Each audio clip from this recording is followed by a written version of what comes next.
Okay, Peter. Well, welcome. I'm glad that you're here. From what you've said, it sounds like that you would like to get involved on kind of a long-term basis. Yeah, Okay. exactly.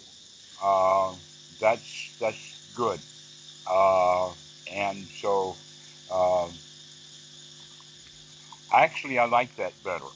Some people call just one time. Some people call 4 or 5 times and really get down what we're talking about. Then I don't see them much. But I've got quite a number of students who call on a regular basis, over and over and over again. And that's where we really develop the Dhamma and really develop the friendship because we're not doing it from, let us say, a set syllabus, that we're just taking things as they go. But in the beginning, we should start with a bit of a syllabus. Plus, you can ask questions, and when you ask questions, you're liable to go off anywhere. Okay. Okay. But the very, very first place to start is in uh, the teachings of the Buddha, where he said once in a particular sutta that he only teaches one thing, and that is he teaches dukkha, dukkha nirodha. You probably have heard that phrase before. He teaches suffering and the end of suffering, and that when that's expanded just a little bit, it expands into the Four Noble Truths. Now, one thing about this sutta that he says that in is a sutta to where a Buddhist monk at the time was making statements that the other monks disagreed with, and so they called the Buddha, and the Buddha summoned this monk and had him repeat what he had to say. And when this monk said what he had to say, the Buddha chastised him and then went off into a long discourse about things. And that what this monk was claiming was is that the things that the Buddha says are obstructions of the mind are not really obstructions of the mind. All right? And this is one of the very, very many places where the Buddha is absolutely clear that there is a particular part of the practice that many people, because of the sutta, I mean, many people are stuck into the position of thinking that obstructions to meditation are not really obstructions and it's okay for them to do that. Another way of thinking about it then is the idea of dukkha nirodha, and dukkha nirodha is that as we gain skill in wisdom, as we gain skill in discernment and being able to see what is what and what are the causes and the effects, and that's the basic underlying premise of the teaching of the Buddha is causes and effects. That in fact the second noble truth is the cause of suffering. And so you can see how important that idea of cause and effect is. And in fact, all of medical science, and in fact, all of science is built upon cause and effect. If you bring this group of causes together, this will be the effect. And we Right. can see that in all kinds of ways. All right. That in fact, even an automobile engine can't work without all of the cause and effect equipment in the right order, in the right place, put together so that the causes are just right, so that the effect is there. I get Okay, that. Okay. right. And this is also true in what is called general systems theory. And general systems theory is under the premise that the whole of the system is greater than the sum of the parts. And a way to think about that is that when the parts, all of the parts that are needed come together, then those causes that come together bring about an effect. And that effect does not happen when these parts, these pieces, these causes are not put in the right combination. But when they come together in the right combination, then something new is added to it, and that is the effect. And we can see sometimes that it only takes one cause. But then if we look at it a little deeper, we can find out no, there's sometimes often more than one cause for things. But an example of that would be just a regular fire. Um, that has to have a fuel. But we also know, in fact, that I learned in school that a fire requires three things, not just the fuel, because if you had just the fuel, like for instance, you go to the gas station or the petrol pump or whatever like that, why isn't the place already burned down? Right. Right. Okay. So that means that no, we can have the fuel without other conditions to it, and therefore there is no fire. But when all the conditions come, which means that you've got to have oxygen, you've got to have a spark, or you've got to have a temperature rise, and then you have to have the fuel. And when all three of those things come together, you have a fire. Now, the Buddha was really big on fires in the sense of thinking about that every fire has to have a fuel. What fires have no fuel? Yeah, right. Right. And this is, in fact, the reason why Buddhism is not magical. Because magical thinking is that a fire can burn without any fuel. For instance, the soul, I get that. Okay. right? Or other magical things, all right? Like, uh, sort of like that even a suitcase has to have a handle, right? If it doesn't have a Right. handle on it, it's not a suitcase, it's just a fancy box. And a backpack has to have straps to it, okay? So we got to be able to grasp hold of this thing. And that grasping is also part of the fuel that is there in order to have a fire. So getting back now to the concept of what the Buddha taught was dukkha, dukkha nirodha, means that there is a cause for it, and the three causes to come together of dukkha is that we want things that we don't have, which is most common.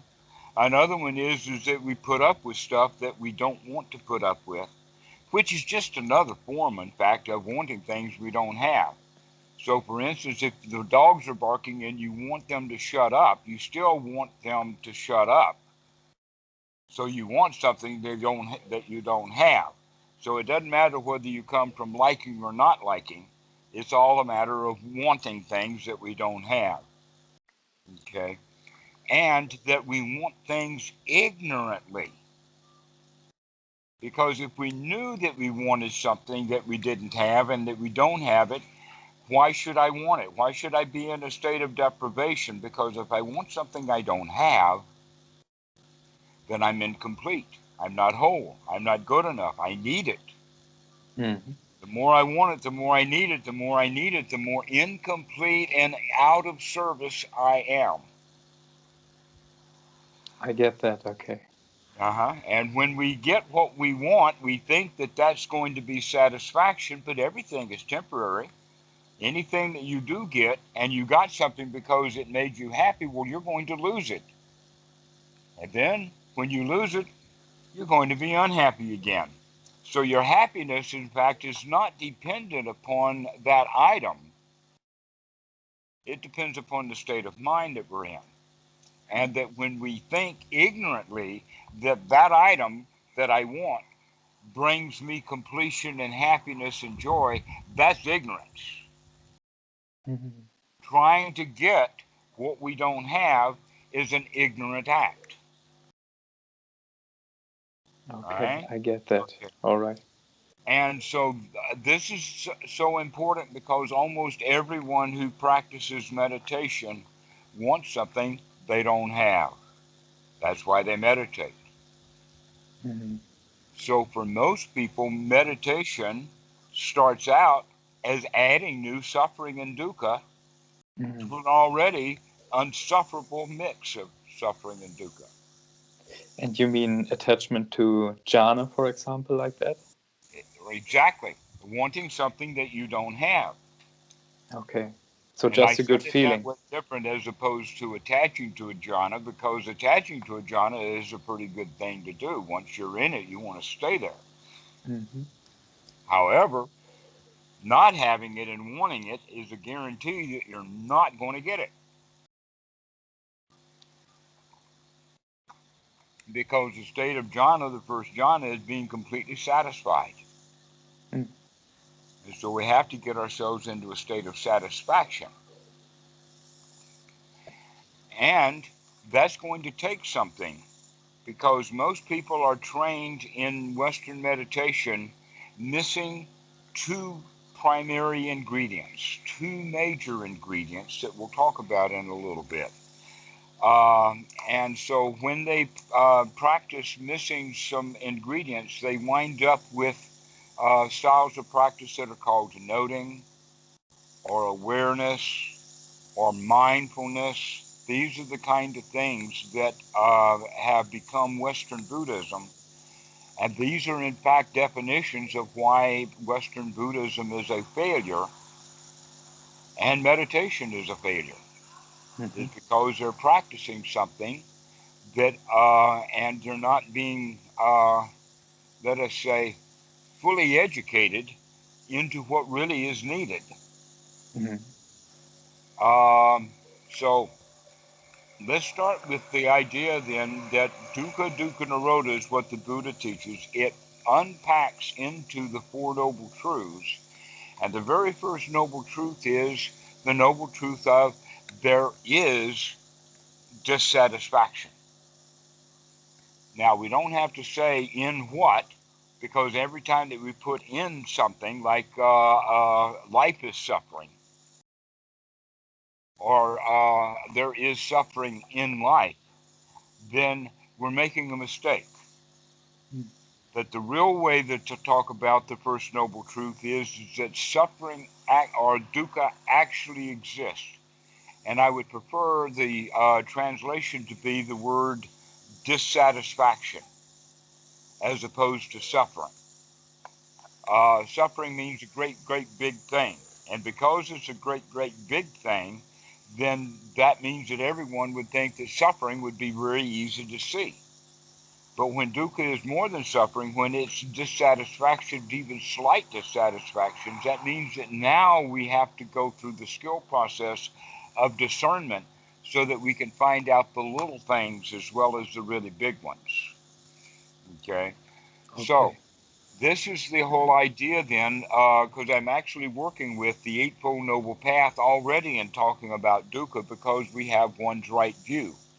What is one's right view is to do an investigation and examination to find out, is this what's in the mind right now? What's in the body? What are we feeling? Is this dukkha? And if it is, we're going to immediately change it from dukkha to dukkha nirodha. And this is one of the things that is missing in Western practice, and that is the effort that it takes to remove unwholesomeness. Can I pose a question? Yes. So it means that, like, if I'm in jhana during meditation, then I should also see the suffering in it because it will be over at any time and I will crave for Absolutely it. not. Absolutely not. Seeing the dukkha so that it can be avoided is what the ordinary mind needs to do. Once you have seen the dukkha and have avoided it, now this is noble. Okay, Okay. because you have now avoided it, and so right now, because you have avoided it, it's gone. It's in the past. And therefore it is not here now, it's not visible, it's not clearly to be seen, and therefore it is not part of our noting process. That in fact, this is the reason why, mindfulness-based stress reduction, Zen, Vajrayana, Mahasi, all of these systems come down to the idea of being aware, being mindful, or noting what's going on. And this is why they fail, is because they do not see what they do see. They just see it as this is it. They do not see that it is in fact dukkha, and then they do not take the right effort to remove it. This is where the real teachings of the Buddha is different than the teachings of Western Buddhism. Western Buddhism is all about noting and awareness and whatever it is. Okay? So here the meditator goes right into the city dump. And he is completely surrounded by garbage. And many people are willing to do that. And so they go in and they start to sort things out as a meditator in their own personal city dump. And this is a jar, and this is a can, and this is newspaper, and this is garbage, and this is more filth, and and we're out there sorting and separating, taking note of every little thing that we see, and we're still living in a city dump. Garbage. The right place, the way to practice is when we recognize that we're in the city dump, get out. Get out of the city dump. Don't stay there. So, what we're actually talking about is, hang on a second. Yeah, sure.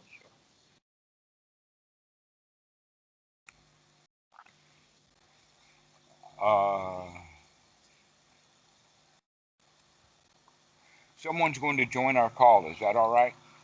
That is all right with me. Sure. Okay, please join the call. All right. So, in talking about the Four Noble Truths, what that means is that we have to do enough investigation to see what is in fact dukkha, and wanting something that we don't have, and we do so ignorantly, is suffering. Therefore, if we see something that we don't have, but we see that wisely, then there's no reason to suffer. What we can do is throw that desire and want out of the mind. I don't need that right now. I'm okay without it. I don't have to think about that right now. Okay. So this is where we're going, is the idea of, okay, Keyshawn is going to join.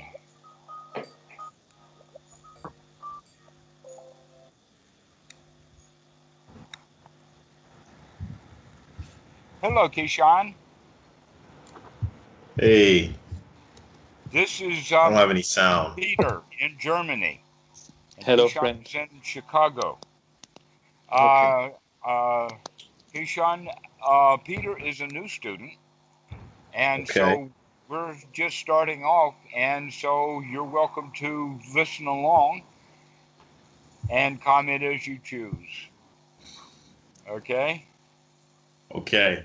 And if you have any questions, then we can talk. I'll have to join Peter and being a new student today. All right. Okay. We had just started talking about the Four Noble Truths as unpacking the very central teaching of the Buddha is dukkha, dukkha nirodha. And one thing, Peter, I'd like to add that when we talk about dukkha, dukkha nirodha, we're talking about something that happens in less time than it takes to say the words dukkha, dukkha nirodha. That's a long time period. Okay? But most Westerners see the word dukkha, dukkha nirodha as a life's goal, something to be practiced towards rather than something to do right now. Okay. That's a major change from our normal way of thinking. Is that we're beginning to work now at the level of mind moments rather than at the level of years. This is how we're practicing. So when we talk about dukkha, dukkha nirodha, we're talking about as soon as we can see it, we want to come out of it. It's not a long time process. So in that regard, many teachers in Western Buddhism don't talk very much about the Third Noble Truth. And the reason they don't talk about it much is because they never get around to it. But we should introduce the students from the very, very beginning that this Third Noble Truth does exist. There are times in your day where you are not suffering. And so you need to start remarking about that is the times when you are and the times that you're not, so that you can get a better understanding of what's going on. This requires more than just awareness. This takes attention. This takes an investigation. This is very active. Okay. And then, in fact, one of the students that I have used the phrase having skin in the game. And I like that, okay? There's another one that's used in normal society is put your money where your mouth is, okay? What we're actually meaning by this is an active meditation. This is not passive.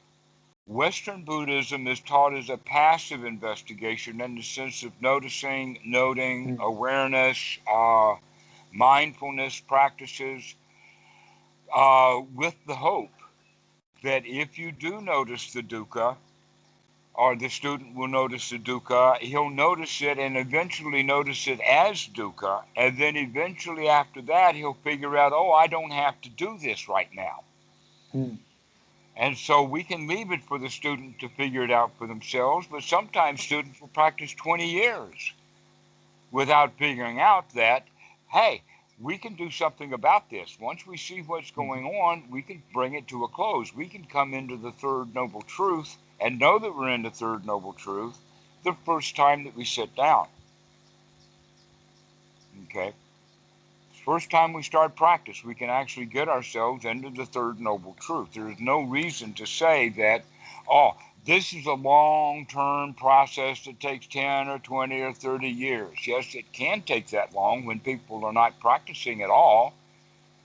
That's the thing that's really amazing about the Dhamma, that I've known monks that have done no practice at all for 20, 30 years, and they wind up being marvelous human beings in their old age. Why? They've just been in the Dhamma long enough. They're not doing anything in particular. It does rub off. When you it's like this. If you live your life in a bar, then you too will be a barfly. You too will be a lounge lizard. If you live your life in prison, then you will become a convict. You will become a prisoner. If you live your life with nobles, with high quality human beings, and begin to fit in with them and listen to them and whatnot like that, you'll become one of them also. This is the value of the Sangha itself, is that monks become really top-notch quality human beings over time without having to put any effort at all in. But the question about it then the Buddha would ask is, yeah, that's going to take you 20 years, maybe 30 years. And if you work really, really hard, it may take you 50 years. So if I get you right, then during meditation there are two processes. One the noting, and the second one is seeing the dukkha in the noting or in the present aspect. I would go so far as to say that the noting, if we're going to do noting and call it noting, noting is to be done once the mind is completely free from hindrances. That noting is not done when there are hindrances. When there are hindrances, the noting is 1%, and throwing that hindrance out is the 99%.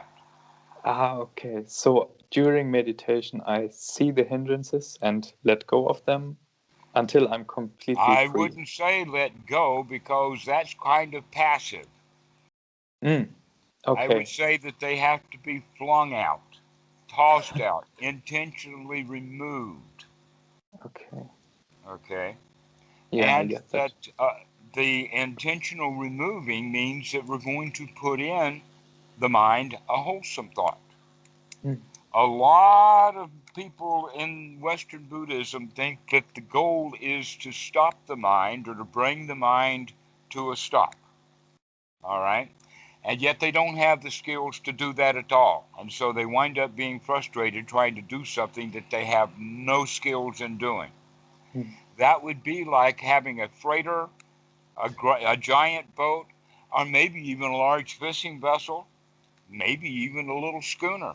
How about even a rowboat? Which of those boats do you know of have good, solid, effective brakes? Do boats have brakes? Not the What one boat that do you know of have brakes? not the one that put a stop to all the transportation couple months back. Oh, but that Definitely wasn't not that one. brakes. That was running into the side. That was going into the ditch. They could have used some brakes. In fact, the whole point of brakes on a boat would be so that you don't run it into the ditch. You don't run it into the harbor, right? Yeah. And yet there are no brakes on a boat, no brakes on a ship. So how do the big ships avoid catastrophes? Because the helmsman is looking out in advance, looking at what's going on, and making a small change to the wheel so that the boat turns aside. Mm-hmm. That's what they do in traffic. This is what we need to do in the mind. We don't have the skill to stop the mind. We don't have brakes, but we do have the skill to steer the mind out of the unwholesome into the wholesome. This is one's right effort. Mm-hmm. Okay. Now, when people talk about mindfulness or awareness, they're pointing back to a Pali word that's called Sati. And that Sati is a very important skill, but let's talk about it in a way that's really useful. And that is that Sati is the ability to wake up and remember. Basically, Sati is the skill of coming into the present moment, waking up right now. In the sense of when we're in the here now, now we can see what's in the mind. If we are thinking in the past and we're in the past, we're living in the past, we're dwelling in the past, we are the past. But with Sati, we can wake up and we say, I'm not in the past. Here I am, right here, right now. Okay? And that Sati, there are various degrees or grades of it. And I would say that it has maybe three qualities. The first quality is going to be how often does it come up? The more often that it comes up, the more often that you wake up to be here now, the more often you can do an investigation, take on right view, the more often you can actually take the right effort. That in fact, if you, doesn't matter what skills you have, if you forget to use those skills, it's a, let's say that you're a sheriff in the Old West, the gunslinger kind, with his gun, and he walks up to the criminal, and the criminal stands back and he's ready, you know, and they have a duel right there, and the criminal just shoots the sheriff right in the shoulder, right in the chest, and they go over and says, "Well, what happened?" And he says, "Oh, I forgot to draw my gun. I forgot." Okay. Well, that's life. We go around living that life our whole time. We forget to bring up our equipment. We forget to apply our skills. And because of that, we get shot, we get wounded. So, if we can remember to apply the Eightfold Noble Path, this is the application of the Eightfold Noble Path, because this is what the Eightfold Noble Path is, as you probably already know, is that there is a method to become completely free from suffering in this present moment. Right now, neither one of you look like you're really suffering at all. Yeah, right. Now that I see you smiling, I'm sure you're not. But we do get worried. We do go into unhappiness. We do find sorrow. We do remember the past and feel bad about it. We do remember the Mhm. past and remember something that we used to have and now we don't have it anymore. And so we long for something of the past. Or we look in the past and we see unfinished work to be done, and now that we've got to make a plan for the future to go do the work that we saw when we were mucking around in the past. But if you stay in the present moment, you got no work to do. Then in fact, the most important work that we ever do is when we finish work. When we can say the job has been well done. My job is finished here, and now we can relax. So developing the attitude that the job is finished, there's nothing to do, no place to go, everything is already done, everything is easy going, then you can go about your life very comfortably and happily enjoying it.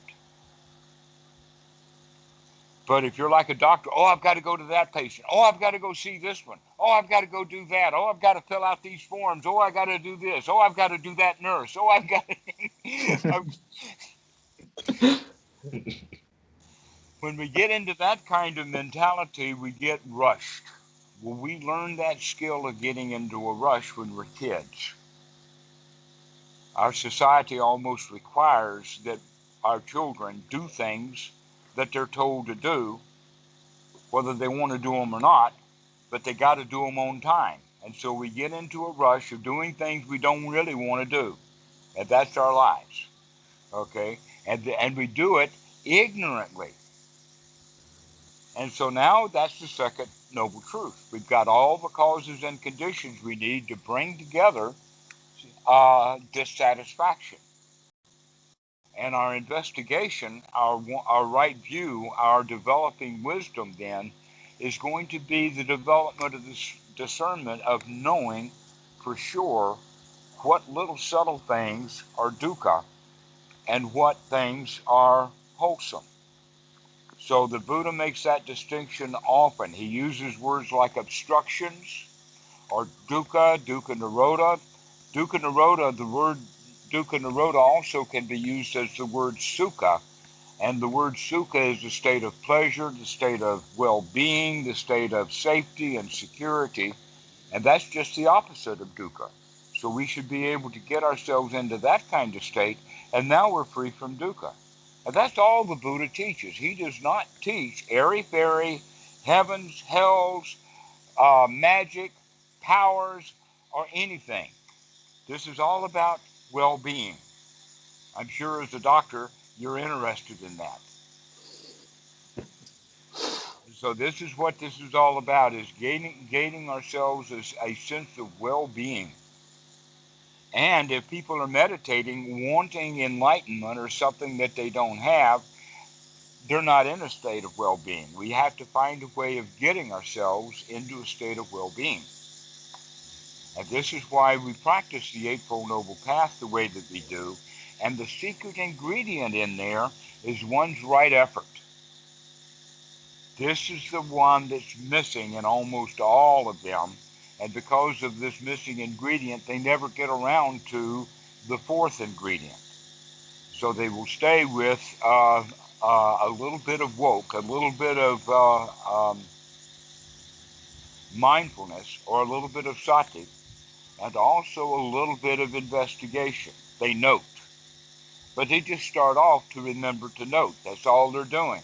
To remember to pay attention, to remember to do mindfulness-based stress reduction, or to remember to pay attention. This is what they do. So they've got two items of the Eightfold Noble Path going. There is a third item that they need to run.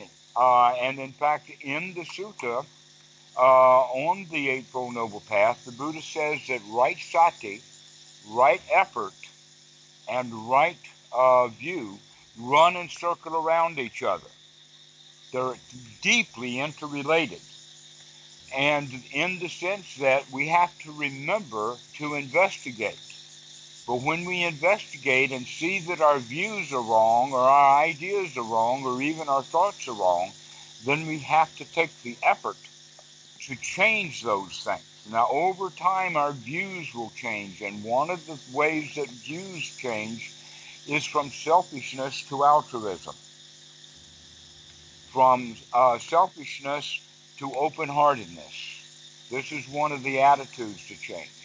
Another attitude to change is from being a victim into being a winner. From having no confidence and in a state of suffering into being free from suffering and completely confident that I can remain that way. Okay, so this is how things begin to change. But in the beginning, right view is really all about to know the difference between what is dukkha and what is not. And as that skill grows, the side of dukkha. Let's imagine that there's kind of a continuum here, and on this side is all dukkha, and on this side is no dukkha. Someplace in there, everyone draws their own line, and everything on this side is dukkha, and on this side, everything is not dukkha. But as we grow in our discernment, as our skill improves, the line moves, so that we move further and further to the really, really wholesome, and leaving the mixed wholesome and unwholesome aside as we progress. Okay, so one's discernment increases so that things that used to not look like dukkha, and we can now see them as dukkha. And once we see these things as dangerous, now we can plot the escape. You can see exactly how that happens. The Buddha talks about it in the sense that people normally can only see the gratification. Let's see that I'm doing this over here. And when I see that, I like it. But I'm not paying close attention to the reality of the situation. But sometime or another, someone will help me to see that you got to take a look at what's going on there. And when you do, you recognize that's actually not just gratifying, it's also dangerous. And when we see the danger in it, then we can escape from it. But until we see the danger, we can't make the escape. We only see the gratification. And Would you many say that sutras it have these takes? three. Go ahead. Would you say that it takes more or less effort as you move the line? You see more dukkha, so there's more to be thrown out. But maybe you react to it a little bit easier if you see it as dukkha. Then it's like easier effort to not touch something so hot. Okay, one skill of right effort. It's a skill. And as it develops from real effort into energetic. It eventually becomes almost like a jack in the box. As soon as the thing comes up, the jack pops right out. Okay, what is that jack then would be the hindrance. It just comes right out. In the beginning, it feels like we got to go stick our hand in the box and feel around and grab that jack and then yank him out. But as we gain skill, all we have to do is open the box and out pops the jack. That's the way of looking at it is that the skill develops. The same thing you can see in the weightlifting room. That the beginner comes in and struggles with a 2-kilo dumbbell. But after a year, he doesn't want a 2-kilo dumbbell. That's too easy for him. Now he wants a 5-kilo dumbbell. 10-pound dumbbells, that's work. 12 pounds, okay, so that's a lot of work at a 5-kilo dumbbell. So this is where we're talking about it. It's not like that the more unwholesome things we see, but rather if we've already trained the mind, if this is the range and we've already set our boundary here because we've already gained skill at throwing all of this stuff out, we've got that skill. Now the new skill to be developed is for this part of the dukkha. And when we come up to there, now all of this is past skill. We've got that. So this is why it actually gets easier because there's less to throw out. And when you get all the way up there, nothing to do. And Nothing to this throw work, out. yeah. And this work is like the same during meditation and also during the day, that you are really aware of what is going on and seeing the dukkha in it. Yes. So the work is not different during the day and during meditation, but maybe during meditation you are more aware of that. Let us say that a sitting practice, when someone says, all right, for this particular period of time, I'm going to sit in this particular way, in this particular posture, to do something.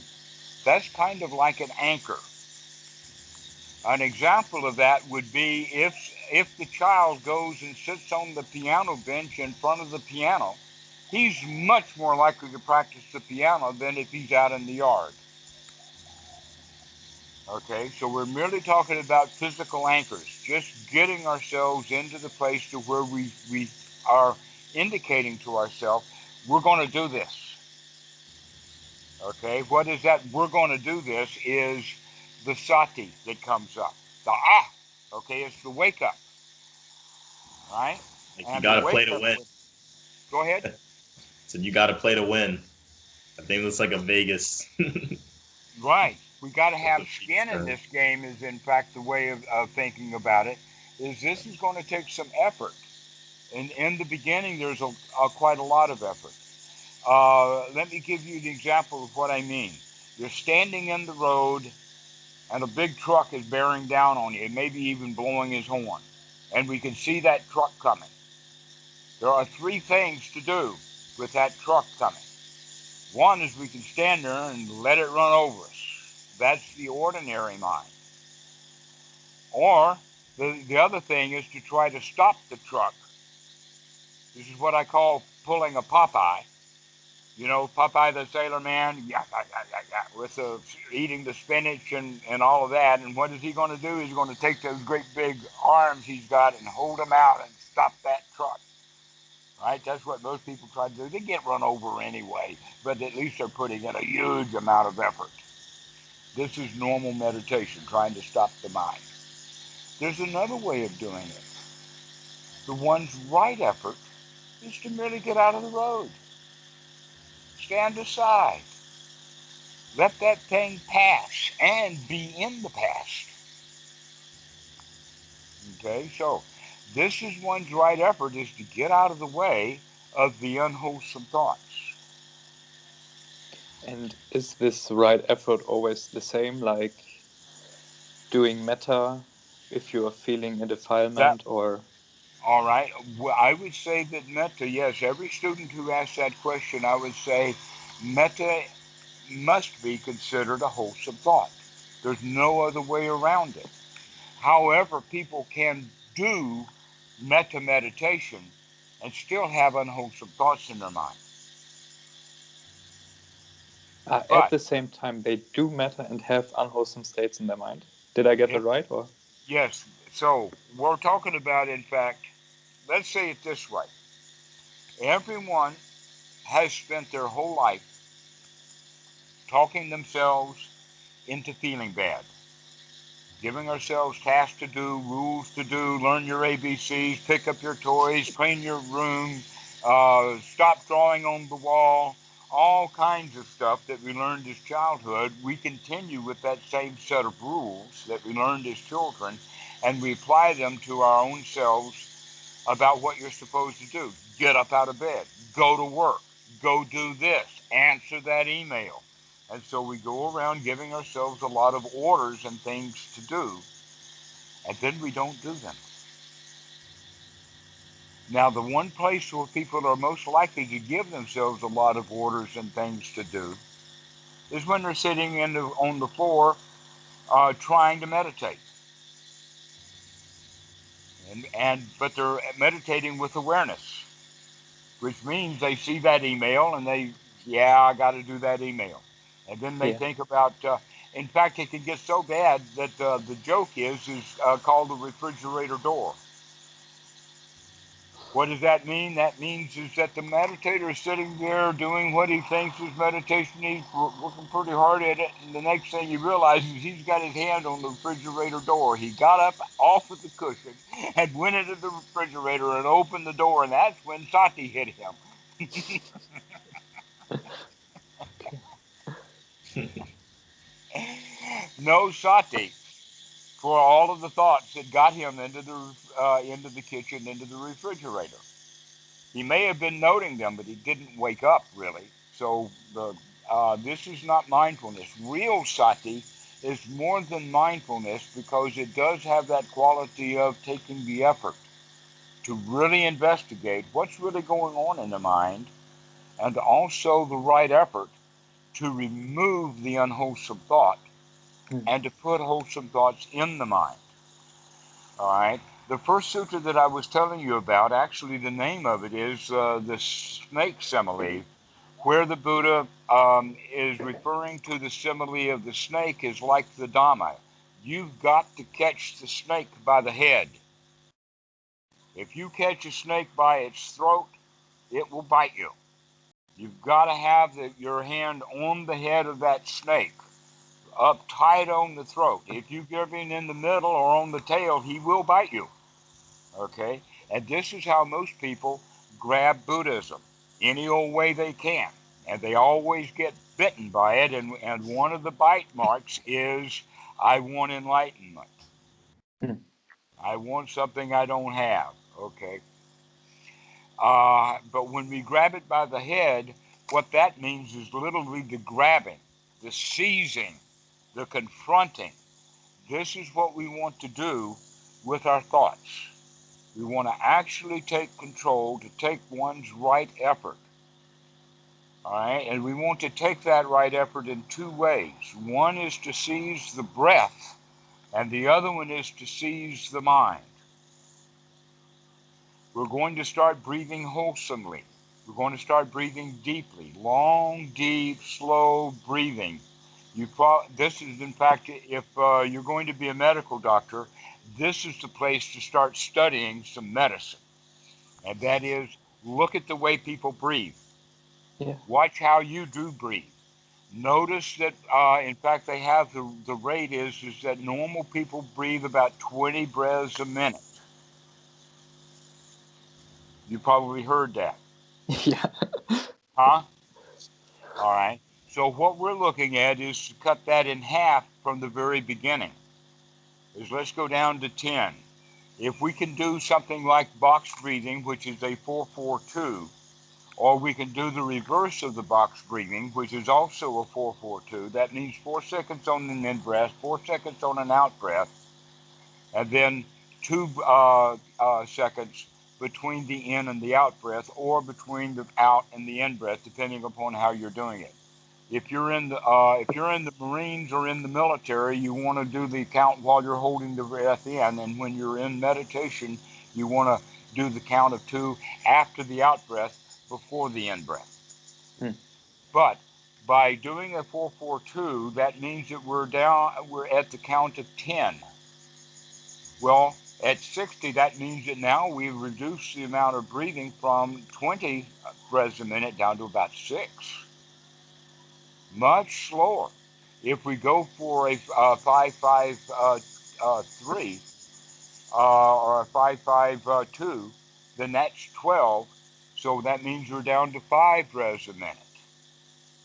If we go to 8-8-4, which is a standard kind of place to stop, 8 on the in breath, 8 on the out breath, and many will only break it on an in breath up to about 6, and that's okay. So you can do sort of an 8 on the out breath, 2 in the relaxing, 6 on the in breath, and 2. So you could do a 6-2-8-4 is a way to do it. But we're winding up now at 20, which means now we're taking 4 breaths a minute. And this is a good place to rest. So now you're sitting in your doctor's office, breathing normally, and everybody else is doing this with their breathing, and you're doing this. Okay? We begin to slow down. We slow our breathing down, and we want to because there's a lot to do while we're breathing. So we actually take control of the breath. This is an active meditation, skin in the game. An example would be playing a video game on your computer versus watching somebody else play the game. Okay, if you're just kibbutzing, just watching somebody else play the game, it's really easy to get distracted and walk away. But if you're actually playing the game, you'll get right into it. All right? Right. So this is how we have to understand this practice of Anapanasati is not about mindfulness. It's not about awareness. It's not about noticing. It's about seizing, grabbing hold of, taking control of your life.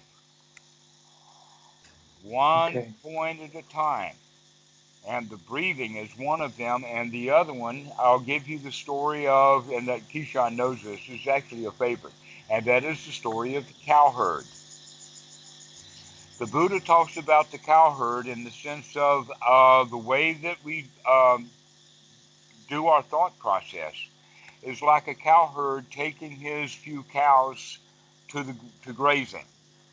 And he has to get out of the village, pass through the village, and keep these cows in line. If the cow does what he wants to do, then the cow may step on a child. It may eat some food off of some food stall. It may run into somebody's house. It could do anything on its own. So the cowherd has to keep those cows in line, and so he does so with a stick. And he takes the effort. He whacks that cow to keep that cow from grabbing that carrot off of the food stall, right?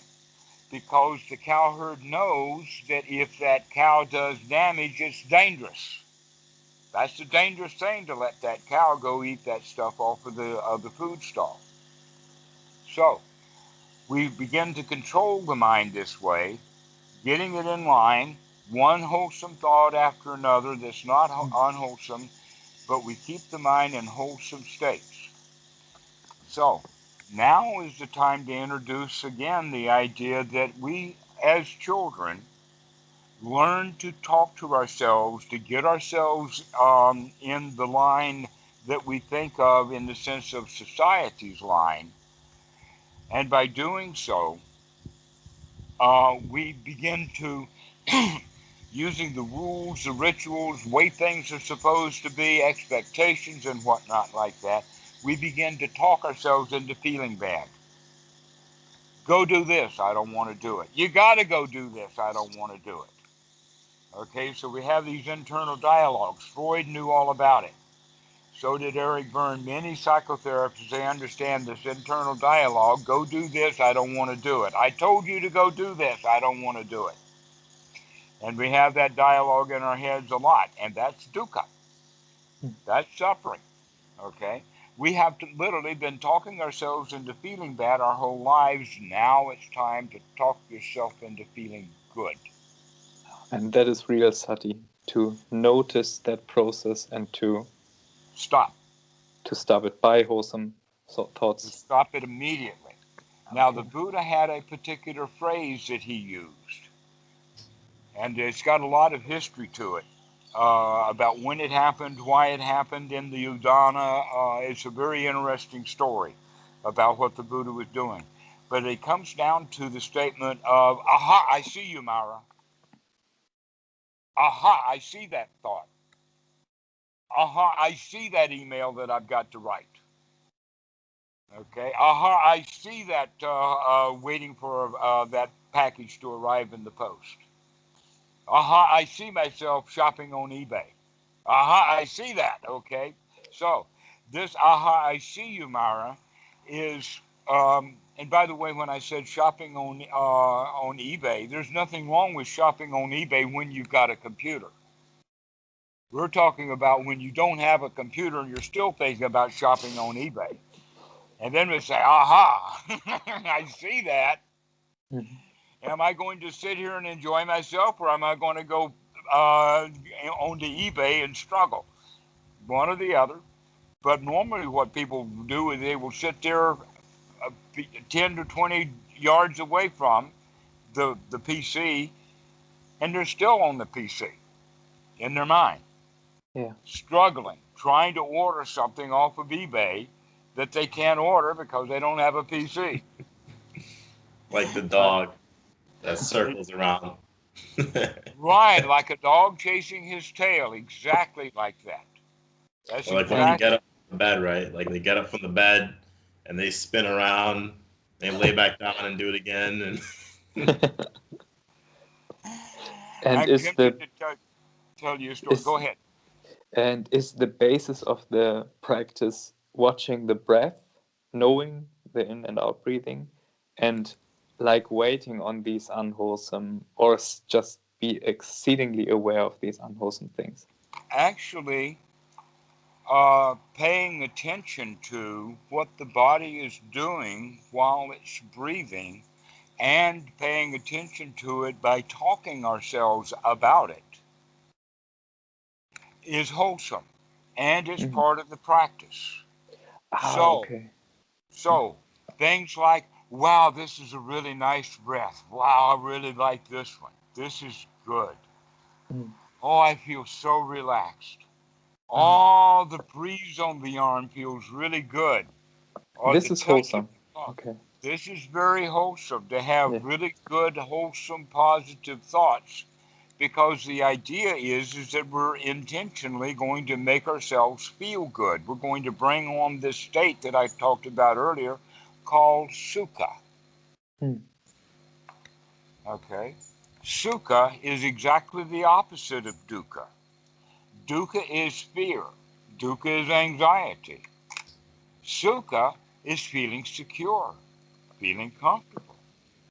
Dukkha is being dissatisfied. Sukha is being satisfied. Dukkha is being uncomfortable. Sukha is being comfortable. And we, as human beings, spend some parts of our day in comfort, in ease, and a whole lot of the time in dukkha. For most, I would say it's about an 80-20 ratio. And that people can, in fact, sit down and watch TV and go into a state of no mind. In fact, I would go so far when I say no mind or void mind, I'm talking about a completely wholesome state that may have some gaps in the thought. One of those times when the mind will, and people will just so relax is when they're sitting on the toilet taking a dump. But that's about the only time to do it. Other people will take a dump in a great big hurry. They got to get out of here. I've got stuff to do. And while they're sitting on the toilet, there's not just a bunch of shit coming out of their butt. There's a bunch of shit going on in the brain too. But a lot of people allow themselves to just relax. Okay? So that's what we're actually practicing for, is intentionally to relax Hmm. by talking ourselves into it. So one of the ways that we can do that is by making the statement as I breathe in, this is so joyful. I breathe in joy. And as I breathe out, I relax. I relax. Okay. And that's very healthy breathing. Energizes the blood. And it also, that the bloodstream has things like carbon dioxide and other pollution, small molecules that are acidic. Amino acids, they call them. They're acidic. Also, carbon dioxide in the blood of the water of the blood causes carbonic acid, right? So when the blood gets acidic, the brain, the automatic brain, will automatically, like when you're climbing stairs or climbing uphill, we start to heave automatically. So the body does have a regulation for the breath, but normally what happens is that a little dab will do you, just a little shallow breath. But what we're looking for here is that if we're going to have skin in this game, if we're going to do right effort, then we need to have some energy, have some energizing. So this is why we add this additional effort of right breathing. So as we can take in the oxygen and throw out the carbon dioxide and all of the other stuff that comes out with it. This is actually not just healthy for the mind, but it's healthy for the body. I would highly recommend this kind of breathing for people who have kidney problems, and I think you know why. Why? Because if the breathing can get rid of some of the work from the breathing that the kidneys will have to do, we're taking pressure off the kidneys because they both are doing the same job, purifying the blood. Hmm. So we're working there with the right effort. One's right effort is to start breathing wholesomely and to stop breathing unwholesomely, shallow breathing. A way of thinking about it, and I don't know exactly the percentages, but I'd say that most people breathe from like a 40 to 60, maybe 35 to 65 range in the percentage. On an in breath, they'll go up to maybe 65% of capacity, and on an out breath, they'll go down to maybe 40%, 35%. We're going to do this much more like a musician in the sense of the diaphragmatic breathing, so that we're going to be breathing more um, uh, deeply.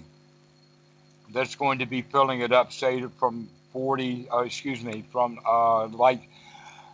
20 to 80, so that we fill up, not topping it all, just a nice deep in breath.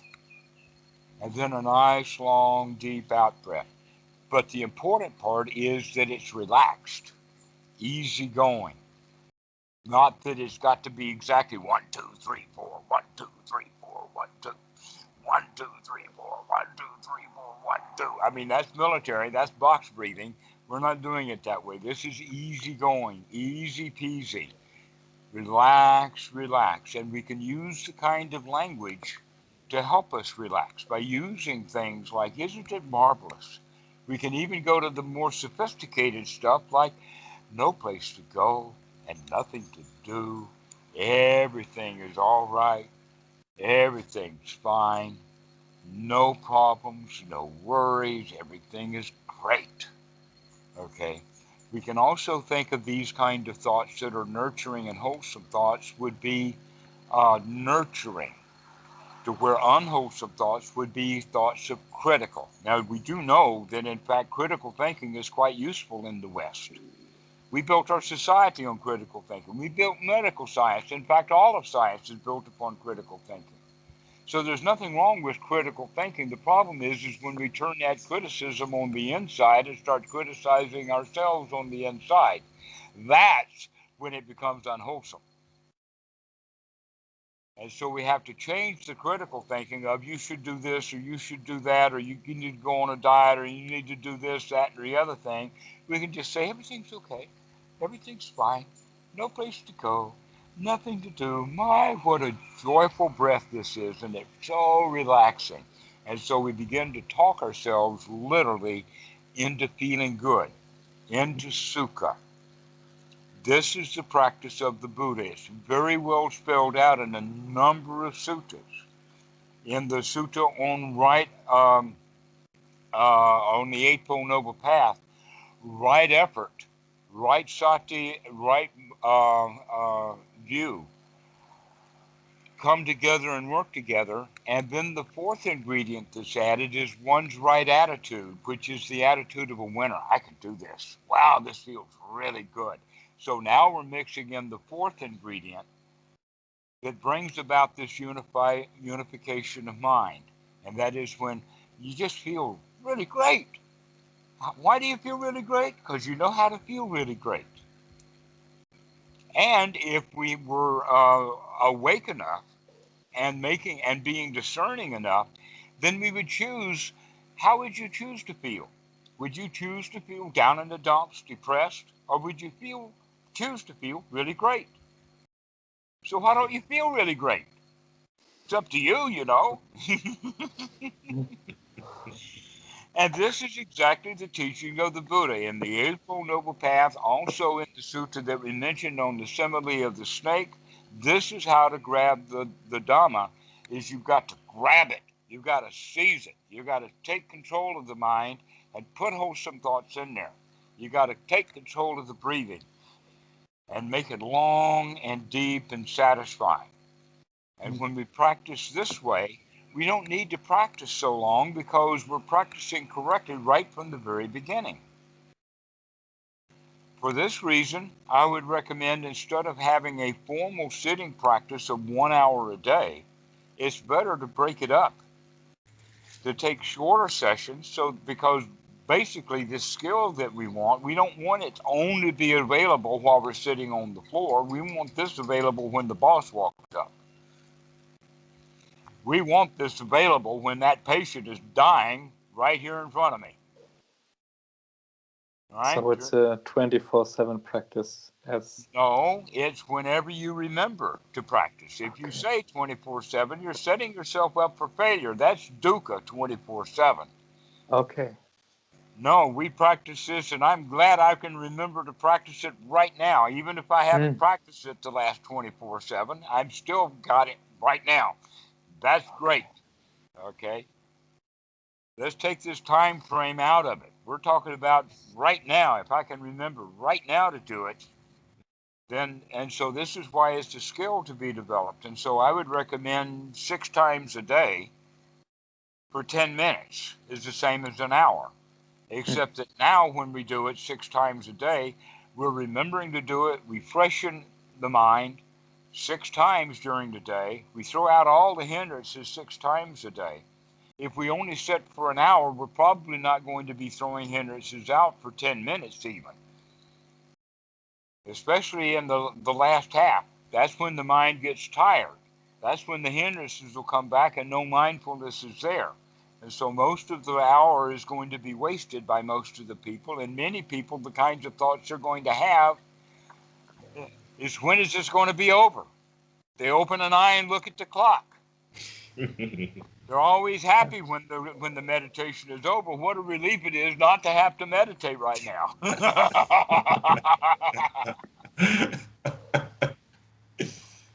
Yeah, right. Okay, so we have to come out of that whole mindset of doing things to get some value out of it, and just spend 10 minutes at a time, 6 times a day, just enjoying the hell out of being alive. Really, really like what you're doing. Get out of our daily suffering and dissatisfactions and wanting things we don't have. And just be satisfied and secure and safe and sound and confident. I can do this. I can do this. Now, as we practice this, these skills will grow. But we have to practice the right skill in the very beginning. In other words, we cannot practice satisfaction while we're dissatisfied. Can't do it. We can only practice satisfaction while we're satisfied. But while we're satisfied, we can practice it and get even more satisfied. So, as that cowherd gets his cows out of the town, he takes them to the grazing area where they can get all the rice stalks and the husk and whatnot that they want. Now the cows are going to start grazing. They've got their head down to the ground. The cowherd doesn't have to stand there with his stick anymore. In fact, he can go sit down under a tree and just watch the cows, keep an eye on them, because he already knows they're wholesome. This is also the same way that we practice Sati, is that once we have the mind, one wholesome thought after another wholesome thought after another wholesome thought, one after another, on, and we know that we can do that for this 10 minutes. Now we can begin to put some gaps in those thoughts so that things begin to slow down even more, and that's even more relaxed. But you can see that we're going in that direction. We cannot just stop the mind when it's unwholesome. We've got to put it into a wholesome state. And when we have the confidence that we can control the mind in the wholesome, then we can begin to put some gaps in it. Okay, and this is the place to start. Very good place to start. Always the place to start is to make sure that you've got all the skills you need. The first 3 that you need is right view, to inspect, to look at this thought, to remember to look at the thought. And if it's an unwholesome thought, to throw it out and put in wholesome thoughts. Now the question is, when is a thought wholesome and when it's not? As I said before about the continuum, as your skill grows of your discernment, knowing what is dukkha and what is not dukkha, it will change. So that what you used to think was wholesome now is seen as unwholesome. But a way to get started would be just the general idea from the Buddha is any thought that you have about the past is unwholesome. Any thought you have about the future is unwholesome. Any thought you have about right now is wholesome. That's an easy way to get started because we know for sure that that's true. Yeah. If you think about the past, then you'll think about something that you liked and then you'll miss it. If you think about something you don't like, then you'll feel bad from guilt or remorse, or you'll feel bad because now you've got some kind of work to do. So it's better to stay out of the past. It's dangerous. And so we stay in the present moment. When we're in the present moment, we can also do it in the sense of with the Eightfold Noble Path and the Buddha Dhamma. The Buddha Dhamma is also very wholesome. In the sense of in this moment, we can say, that's suffering. I see it. That's the first noble truth. That's in fact what the Buddha says. Aha, I see you, Mara. That's the first noble truth right there. I can see that stuff. Now we take the right effort and throw it out. Well, guess what? In fact, we just took the right effort, because now the thought is, aha, I see you, Mara, and we're not stuck in that Mara anymore. All right? The analogy would be that the Mara is this, and I'm stuck in it. And so the mind is just turning and spinning and joining and what like that, and then Sati comes, we recognize it that, and then, aha, I see you, Mara. We have disassociated ourselves. Now it's not me, now it's just a thought. We recognize that I am not my thoughts, that I don't even have control over my thoughts. Not yet. So by the practice, insight comes itself. Mm-hmm. Is it like that? No, let's not talk about self right now. What self is when people get the idea that they can't change, that their personality is fixed. And this whole teaching is, no, you're not fixed. You're a moving target. You're not solid. All right? You're ephemeral. Remember we were talking about cause and effect? And when all the causes come together, the effect is there. All right? The effect is the self. If the things are put together as causality in such a right way, the effect is going to be a self. When we don't put things together that way, then there's no self created. Okay. Self comes up and down and up and down and up and down. Okay? And when we're talking about what we're doing here, we're not talking about a self that is anatta. We're talking about it merely using conventional language. For instance, aha, I see you, Mara. It's not a me that sees it in the sense of a self. We're just using language. We could use the language like, aha, there you are again. Or even, aha, you. Or even, aha, dukkha. So we don't have to use those pronouns, but we do have to do the waking up. The waking up to see what's going on, and then we can make a decision. Out you go. Aha, I see you, Mara. The Mara's already gone. Now what's the next thought going to be? Well, I'm glad I don't have to think about that anymore.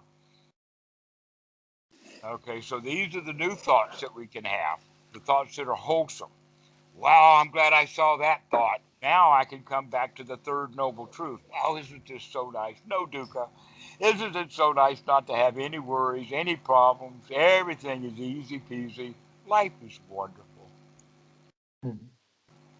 All right, so this is how we begin to practice. We have to make things wholesome. And if we don't, then it's just an awareness or a mindfulness or a noting practice. And eventually that's dangerous. That one of the things can happen is that we can wind up in our own garbage pit with no place to go and nothing to do, because all we can see is garbage. We've been noting so much garbage that that's the only thing we can see anymore. And that's the kind of a dark place to get into, where we get full of fear, misery, disgust, and real desire to get out of this shit. Why can't we just get out of it with a little bit of desire and right effort, instead of having to wait up to where I've got to have all of this really intense effort to get out of the shit? So, if I get you clear, so is it that Westerners practice more like sampajana instead of sati? Is it like that? That they are noting, I'm worrying, or isn't that sampajana? Whatever they're doing, it does not fit into the teaching of Buddha, so there's no reason to put any Pali words on it. Yeah. It's just simply wrong practice. I get that, okay. Okay, because it's, and that I'll also say this, that the distinction between Vipassana and samatha did not exist in the time of the Buddha. When it does show up in the suttas, it's showing up to refute the idea that there is a distinction between Vipassana and samatha. And yet we still have even later literature that just honks on and on about samatha and vipassana, different meditations. But there is no distinction in the sense that if your mind has hindrances, your noting is of no value.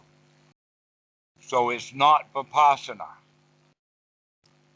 Okay, the noting that needs to be done is only noting wholesome things because there's only wholesome things left. That's vipassana. Mm-hmm. Okay.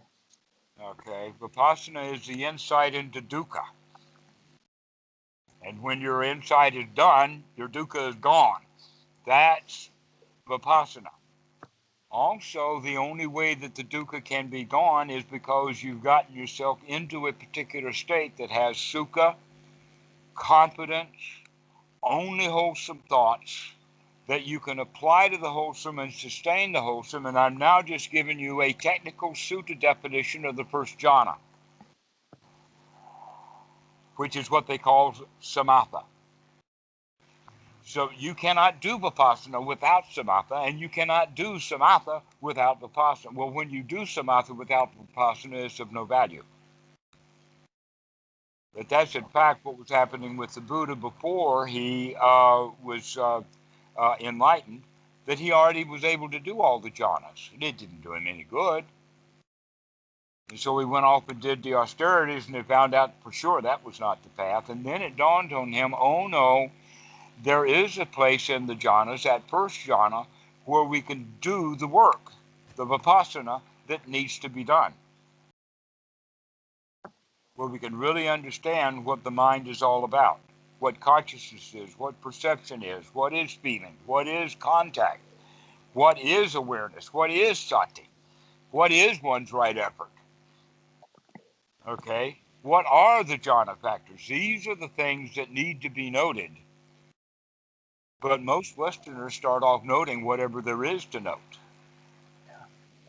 They're not doing the first step. It's like they're looking for an address in a city, and they're going all over town trying to find this house with this street and this number and all of that kind of stuff, and they're in the wrong city. They're trying to find the address clearly says New York, and it talks about West 59th Street, and here I am in Chicago looking for West 59th Street in New York, and I cannot find West 59th Street. Can't find it. This is how people are practicing meditation. They're in the wrong city. They're in an unwholesome city, and they need to get out of that unwholesome city into the right place, into the wholesome. Once we're in the wholesome, then all the noting that's going to be done is going to be wholesome things, because we're free of the unwholesome. It's like, why couldn't have I figured that out in the 1970s? Why did I spend so many years in meditation not knowing what the real issue was? So you're saying that the issue that the Buddha had was that, well, what was his issue? You said he was doing only the jhana, but Because when he would come out of jhanas, like all of the others, the only place to come back to was hindrances. right. So the jhanas weren't liberating because one cannot stay in the jhanas. But we can in fact develop the first jhana. See, the old way of doing it, the way that all Westerners do it, the Buddha's way of having done it in the first place was, okay, we got first jhana, let's do second. Okay, third. Here we go, let's work really hard to get fourth, but we don't really have a foundation of first jhana. So that when the mind starts back up, it goes back into hindrances. So is that what you were saying? You said that he was doing the samatha only, so he was doing the jhana only, and then he'd come out of it. So what he did was he implemented the vipassana, so he was able to see the dukkha of when you're coming out of it, so you could actually go back into it. Exactly. That in fact, being able to be let us say, throughout the day, whenever you remember, to remove the unwholesome thoughts and put only wholesome thoughts in, and then you begin to develop the habit of having only wholesome thoughts, and you leave off and let atrophy unwholesome ways of thinking. So that means that during the day, at any time, you can pop right into first jhana. It's a skill to be developed. And when do you do that? Anytime that you recognize, oh, here comes an unwholesome thought, bango, first jhana. Yeah. So that is a fruit of the practice to feed on joy most of the time of a day. Yeah, just to stay joyful and happy and friendly all the time. Okay. Whatever you're doing. If you don't, here's something that's kind of hard advice I know for most in the West. But if you're doing something that you don't like doing, then stop doing it right now and go get yourself into a state of liking. And once you get yourself into a state of liking, now you can come back and do that job until you begin to not like it anymore. And then you can quit doing it again. I mean, you can actually start and get a half a paragraph of an email written, and you can say, I don't want to do this. And then you can just close your eyes and, I'm glad I don't have to do that email right now. 10 minutes later, I can pop up and say, well, I'll do a little more. I thought about something, and then I'll go do another paragraph or so, and then I'll say, but I don't want to do any more of this. So I can stop, and I can come back and get myself into a state of great joy. Okay. And if we approach everything we do already in a state of great joy, that's a whole lot more wholesome state to be in, because most of the stuff that we don't do it starting with great joy. We do it out of reluctance, but we do it because we're supposed to. Yeah.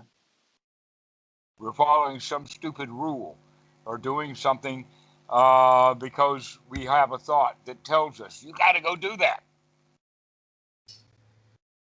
And so if you can get yourself into the state to where you like this present moment, then you can attempt any activity until you begin to not like it and then stop. And pretty soon you can get yourself through almost any kind of activity and still be in a state of liking because you've been practicing. Yeah. Wow. And then you get yourself to the point of, it does not matter what comes into the mind, I can clean that stuff out and come back to a happy state. And this is an important point. This is when right attitude really kicks in. When the attitude is it does not matter what job there is to be done or how bad things look. I can throw those kind of thoughts right out of the mind and get myself back into a state of joy immediately. Just pop and back again. Jack in the box. Bung-on! And I'm here again. All I have to do is just remember, hey, I don't have to do that crap. And when I'm talking about do that crap, I'm not talking about writing the email. I'm talking about suffering my way through writing the email. If you do suffer your way through the email, I'm just kind of seeing that now. It's just like you're training yourself to feel bad, basically, while trying to train yourself to feel good. Like some of the time, it's gonna be like a battle, like if you really do things you don't want to do. Exactly. Why do you write the email? You'll say, oh, well, I'll feel so good after I finish it. Then I won't have to do it. Well, you don't have to do it right now. You don't have to do it right now. Stop and feel good right now. It's not the email, finishing the email, that's going to make you feel good. It's the feeling and the thought of completion and a job well done right now that gives you that sense of satisfaction and well-being, not the actual effort that it takes, because there's always more emails to write. Do we have to do that? I mean, how good do you feel after you write that one email? Feel good for 10 seconds, and now it's time to write another email that takes 5 minutes, and then I feel good for 10 seconds, and then another 5 minutes writing another email, and now I feel good for 10 seconds. That's not the right way to go. Why don't we just get ourselves into feeling really good, and then write the email for a little while until we don't feel so good? then we get ourselves back into feeling good again. This is why I would say practice 6 times a day just for the start, because what's going to happen is that in between times you'll remember. You'll start to remember, oh, I don't have to spend 10 minutes right now, but I can spend 10 seconds. I can spend 1 minute and just sit here and just relax and feel good. Sure. Yeah.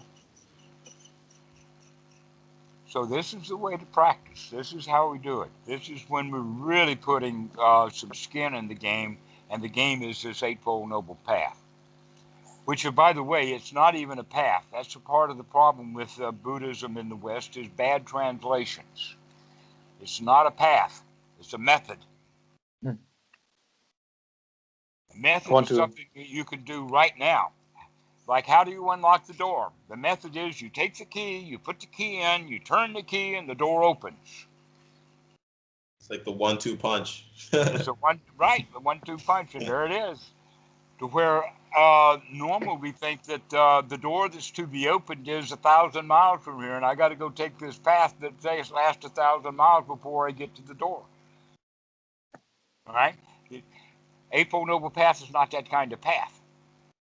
It's not the path to the door. It's the path of opening the door, the method of opening the door. And the door is always right here, right now.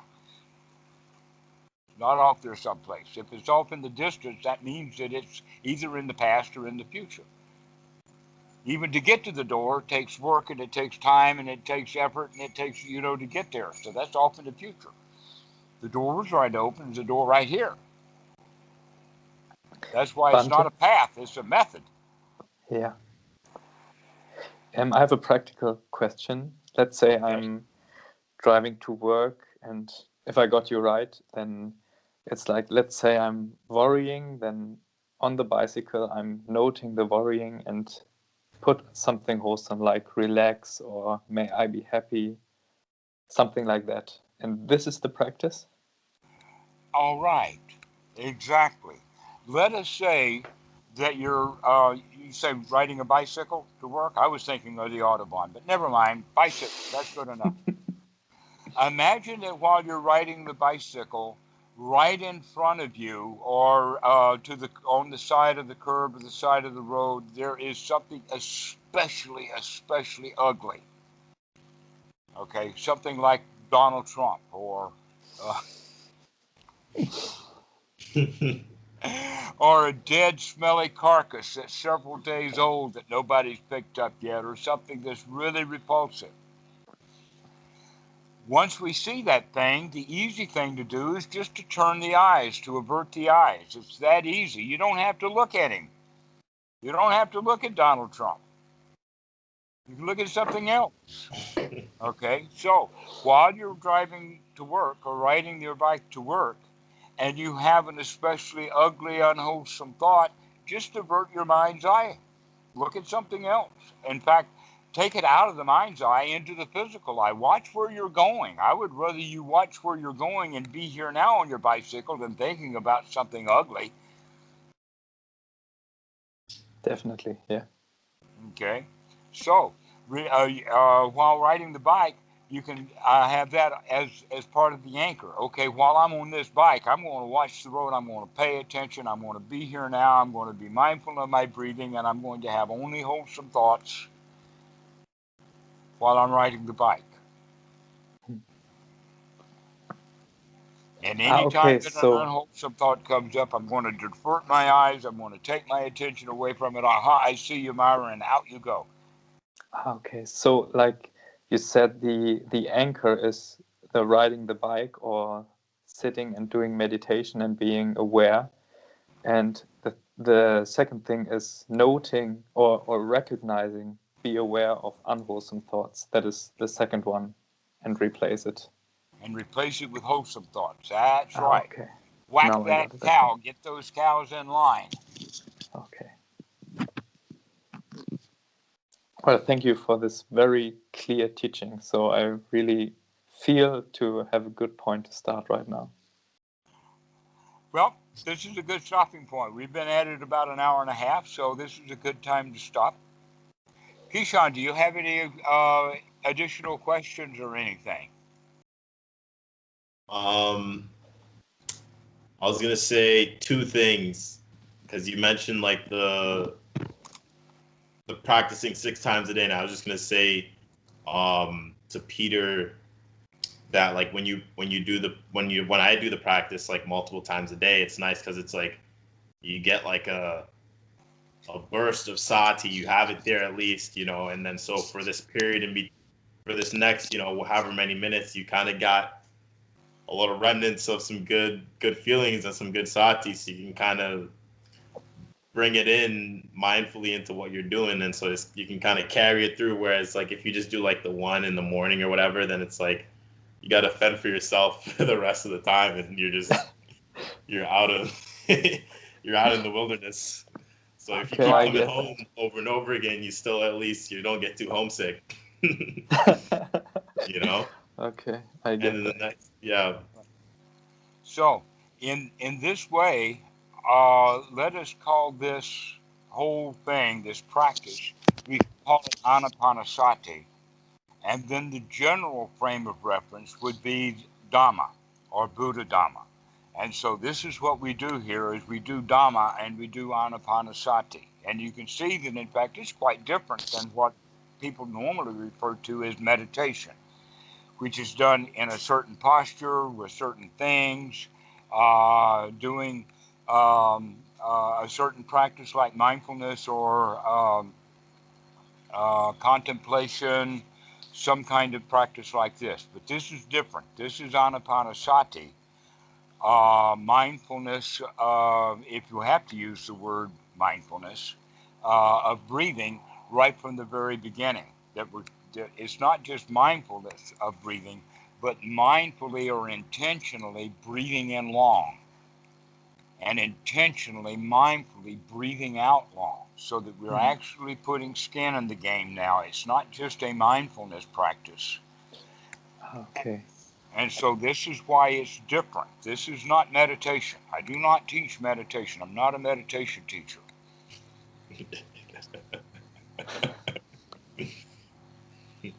If anything, I teach liberation. But not So liberation in the long-term sense. It's liberation right now.